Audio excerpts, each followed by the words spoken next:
Ok, pessoal. Então, voltando aí com a nossa teoria geral do processo, vamos pensar no seguinte, à margem dos meios alternativos de solução de conflitos, nós temos a principal forma, o principal mecanismo de solução de conflitos estabelecido no ordenamento jurídico, que é a chamada jurisdição estatal. É o uso do poder judiciário para a solução dos conflitos existentes na sociedade, certo?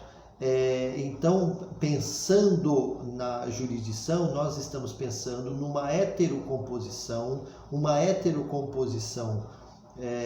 estatal, ou seja, o Estado solucionando os nossos conflitos, né? Lembre-se do pacto lá na antiguidade, o pacto que nós fizemos, o contrato social que a sociedade faz com o Estado, de dizer o seguinte: olha, nós não queremos mais resolver os nossos conflitos,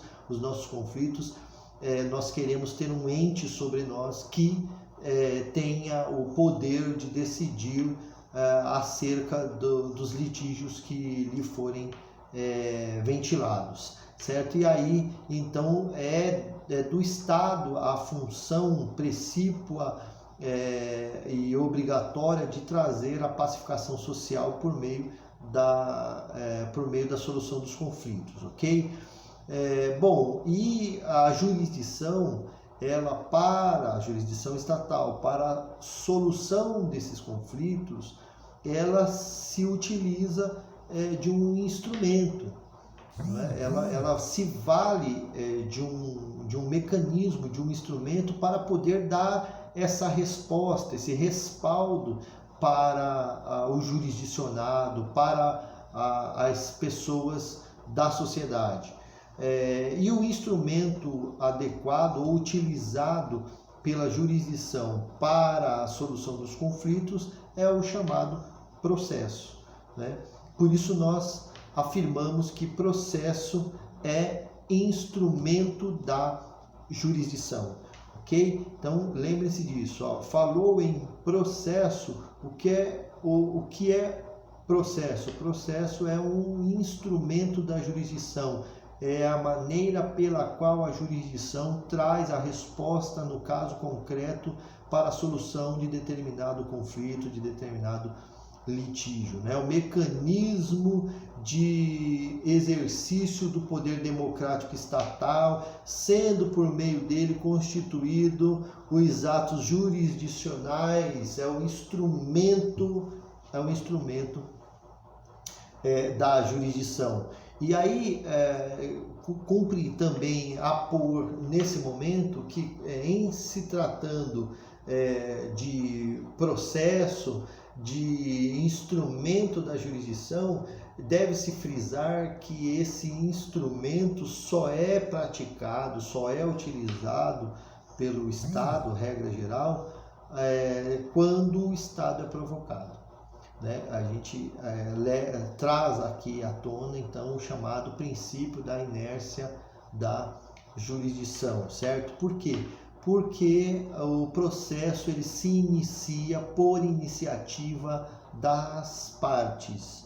Então observe o seguinte, se a parte tem um conflito e ela quer que o Estado dê uma resposta vinculada àquele conflito existente, é a própria parte que deve então iniciar ou chamar à iniciativa a jurisdição estatal, certo? Por isso que nós costumamos dizer que a relação jurídica processual ela se inicia como uma relação angular. Por quê? Porque é a pessoa do interessado, a parte autora da ação, se vinculando ao Estado juiz, para que então este Estado juiz possa chamar a parte contrária para essa relação jurídica processual, a fim de trazer então uma solução para o conflito.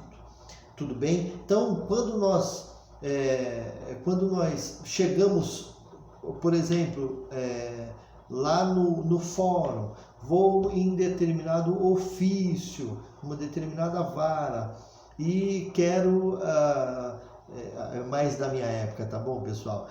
Que o processo eram processos físicos. Os processos físicos agora têm tomado dimensão bem inferior mesmo.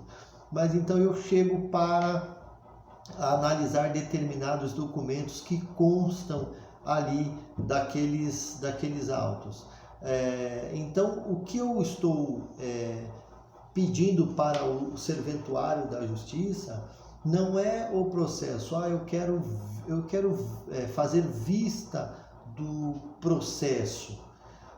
Na verdade, o que eu quero fazer vista é nada mais do que os autos do processo, porque os autos do processo são a materialização física do processo, né? Então eu digo de processo como sendo um instrumento da jurisdição. E o que é que consta no processo? Consta no processo os procedimentos. Procedimentos nada mais do que a materialização do processo por meio de atos consecutivos.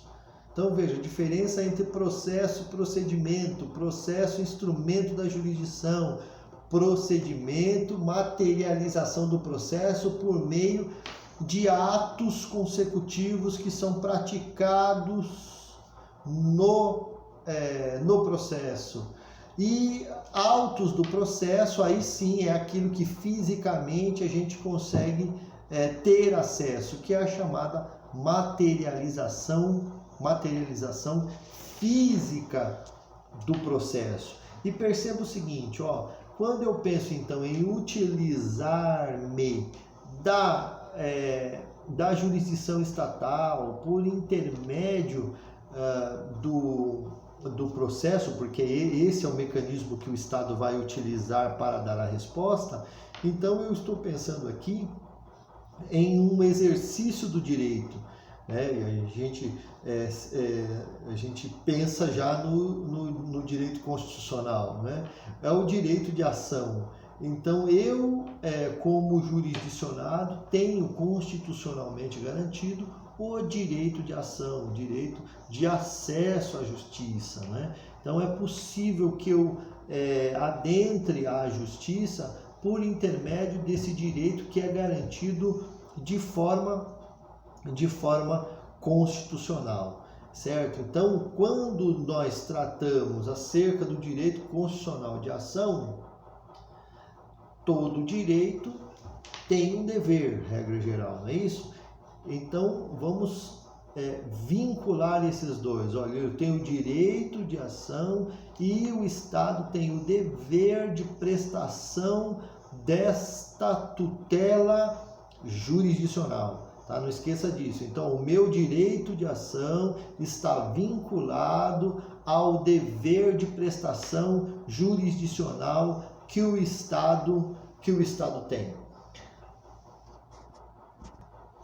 Bom, nesse momento, nós passamos a pensar um pouquinho a respeito do nosso acesso à justiça, né? Se eu tenho um direito e o Estado tem o dever de prestação jurisdicional, como é que eu acesso à justiça para ter esse direito? Aí nós temos um princípio que é um princípio basilar do Estado democrático de direito, que é o princípio do acesso à justiça, e aí ele estabelece que o ordenamento deve possibilitar ao jurisdicionado o alcance da tutela assumida pelo Estado. A Constituição Federal, turma, garante textualmente, por meio da afirmativa, de que não se excluirá da tutela jurisdicional qualquer lesão ou ameaça a direito, né? Então, o Estado está ali a postos para quando solicitado intervir para trazer uma resposta ao jurisdicionado. Agora observe, o fato de ter uma garantia constitucional estabelecida de acesso à justiça, isto não corresponde à efetividade desta garantia, né?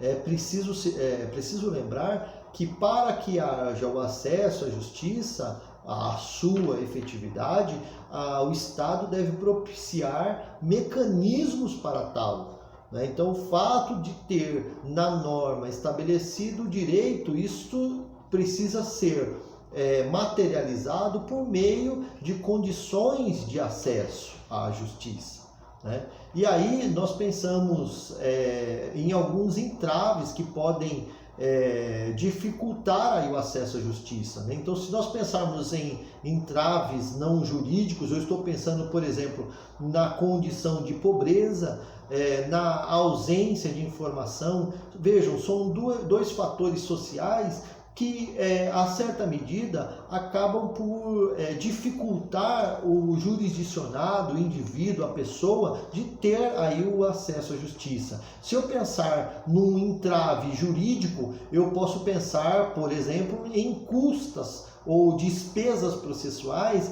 que, a depender da situação, a pessoa que está necessitada do auxílio do Poder Judiciário ou do Estado, ela acaba não alcançando essa tutela em razão de não ter condições, certo? Ou a própria falta de aparelhamento das instituições estabelecidas pelo Estado também invalidam essa condição de acesso à justiça, tá? Por outro lado, nós podemos trazer à baila aqui ao pensamento de que um dos mecanismos que permite ou que possibilita ou facilita o acesso à justiça é a instituição Defensoria Pública, né? Por meio da Defensoria Pública, nós podemos perceber que essas dificuldades são sanadas a certa medida, né? Então, a pessoa que é menos favorecida economicamente, ela tem aí a sua condição de ver o seu direito de ação exercido por intermédio da chamada Defensoria Pública. Um outro instituto, que aí é processual, o benefício da gratuidade judiciária, né? Aqueles que comprovam que economicamente não podem dispor de valores para o custeio de uma ação judicial, eles podem pleitear perante o Poder Judiciário, na demanda judicial, o benefício da gratuidade, para que ele possa então ver o seu direito exercido e não ter podada essa condição em razão da sua insuficiência de recursos, né? Lembrando também que o acesso à justiça, ele pode ser exercido tanto por pessoa física como por pessoa jurídica, tá bom? E aí, finalizando essa nossa conversa aqui, não deixe de verificar a positivação legislativa em relação a essa nossa conversa. Então, dê uma olhadinha lá no artigo 5º, inciso 35 da Constituição Federal, artigo 5º, 74 da Constituição Federal, artigo 98 do Código de Processo Civil e a Lei 1060 de 50. Tá bom, pessoal? Obrigado pela atenção de vocês mais uma vez. Um abraço a todos.